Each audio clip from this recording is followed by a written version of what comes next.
কেউ কেউ বলছেন যে ডক্টর আসিফ নজরুল ইসলাম তিনি দিন শেষে শেখ হাসিনাকেই তার গুরু মেনেছেন।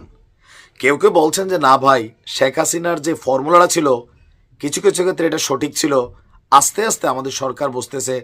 আবার কেউ কেউ বলছেন যে না, ফর্মুলাটার অনেকাংশই ভেজাইল্লা ছিল, কিছু অংশ সঠিক ছিল, টোটাল ফর্মুলাটা সঠিক ছিল না, কারণ রাজনৈতিক উদ্দেশ্যে অনেক ঘটনা ঘটে যেত। যাই হোক, কেন হঠাৎ করে এই আলোচনাটা আমরা করছি, দেশের আইন শৃঙ্খলা পরিস্থিতিকে কন্ট্রোল করার জন্য সরকার এক নতুন ভূমিকা যাচ্ছে। আজকেও পল্লবী থানায় ঢুকে একজন যুবক তিনজন ওসিরে, দারগারে, কনস্টেবলের পিঠে আঙ্গুল টাঙ্গুল ভেঙ্গা ফেলছে। যদিও পরে 4 জন গ্রেপ্তার হয়েছে, কিন্তু এই পরিস্থিতিকে কন্ট্রোল করতে গেলে পুলিশের এই যে মানবিক পুলিশ, এইটা ভাই বাঙালি জাতির সাথে যায় না। কারণ জাতি হিসাবে আমি আপনি বড়ই উচ্ছৃঙ্খল, চরম বেয়াদব টাইপেরই, কিন্তু বাঙালির ডান্ডা মাইরা ঠান্ডা হওয়া জাতি।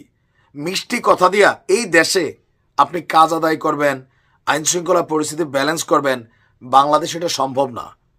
এই যে শেখ হাসিনার কঠোর পুলিশ, কিছু জায়গাতে পুলিশ রাজনৈতিক পারপাস সার্ভ করতে গিয়ে বিপরীত রাজনৈতিক দলের উপর অত্যাচার করেছে, গুম করেছে, ঘটনা ঘটেছে, ওইগুলো আলাদা। কিন্তু এর বাইরে মাঠের যে কন্ট্রোলিং, ওই যে কড়া পুলিশ, কঠোর পুলিশ, এইটার অভাব আজকে জাতি ফিল করছে। হুট করে যে অবস্থা তৈরি হয়েছে। এখন দিন শেষে ডক্টর আসিফ নজরুল ইসলাম তিনি গর্ত থেকে বের হয়ে আসছেন, আয়সা দিচ্ছেন এক ঘোষণা। পুলিশ অনেক মানবিক হয়ে গিয়েছিল, কিন্তু মানুষের সুযোগ নিয়েছে। এখন আমাদের অনেক কঠোর হওয়ার সময় এসেছে। তো আমরা তো আওয়ামী লীগের আমলে পুলিশের কঠোরে দেখছি, এই সরকার আমলে এসে পুলিশ মানবিক হয়েছে। তো মানবিক হওয়াতে পুলিশ মার খায়, পুলিশের অটোর লগে বান্ধা হেসরায়, পুলিশের মহিলারা এসে থাপড়ায়, হ্যাঁ, বিএনপি নেতারা এসে নাইম্যা গালাগালি করে। তো এই পুলিশ দিয়ে কি বাংলাদেশ চলবে? পুলিশ বেশি ভালো হইলে কি হয়, জাস্ট এটা কয়েকটা মাস আমরা ট্রেইলার দেখছি। ইভেন সরকারও বিষয়টা অনুধাবন করেছে। আর নারীদের ইস্যুতে আসিফ নজরুল বলছেন যে নারীরা এখন নিরাপত্তাহীনতায় ভুগছে। কেন? আপনি তো দায়িত্বে এখন, তাই না? তো তিনি বলছেন যে আমার ব্যর্থতা এটা, আমরা নারীদের নিরাপত্তা দিতে পারছি না, তবে আমরা ক্ষমা প্রার্থী, আমাদের অনেক ব্যর্থতা আছে। কিন্তু এবার নারীর প্রতি সহিংসতা আর ওই অর্ণবের মতন সানি লিওনিরে ফলো করে তার সাথে বুক দেখাইয়া বেটির লগে ঘুরে, ওই টাইপের যে আতকা আলো হুজুর হয়ে গেল, কোরআন টোরান দেওয়া, মাথায় পাগড়ি পরালেন, দেখছেন তো? আমি যখন কইছিলাম ভাল লাগে না, পিনা কি বলছে ভাল লাগছে, আরও ডিটেলস নিয়ে আসছিল। আচ্ছা, যাই হোক, মব জাস্টিস সব কিছু সরকারের নজরদারিতে আছে। নারীর প্রতি যে সহিংসতা হচ্ছে তা মেনে নেওয়া হবে না।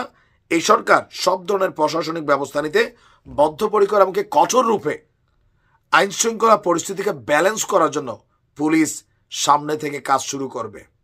আমরাও চাই, দেখেন, রাজনৈতিক পারপাস অথবা পুলিশ অসৎ কর্মকাণ্ড না করলে ভালো যে পুলিশগুলো আছে, আইনের প্রয়োজনে যারা কঠোর হয়, তাদের তো আমাদের দরকার,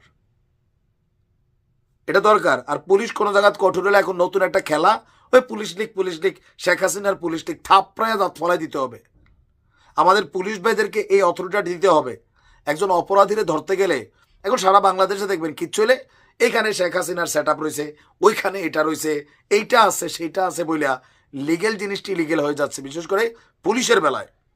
আর আসিফ নজরুল ইসলাম তিনি নিজেও বলছিলেন 80% পুলিশ আওয়ামী লীগের। এগুলা বলতে পুলিশ মানসিক চাপ নিচ্ছে। পুলিশ নীরব থাকলে আমরা মারা খামো, সরব থাকলে জাতি নিরাপত্তা পাবে। তবে হ্যাঁ, পুলিশের মধ্যে যারা অসৎ উপায়, দুর্নীতি, মানুষকে ফাঁসানোর চেষ্টা করে, এরকম পুলিশ যারা আছে এদের বিচার করতে হবে যদি কোথাও এরকম ধরা খায়। তবে আমরাও চাই পুলিশ রাষ্ট্রের প্রয়োজনে সর্বোচ্চ কঠোর হবে। ভালো থাকুন।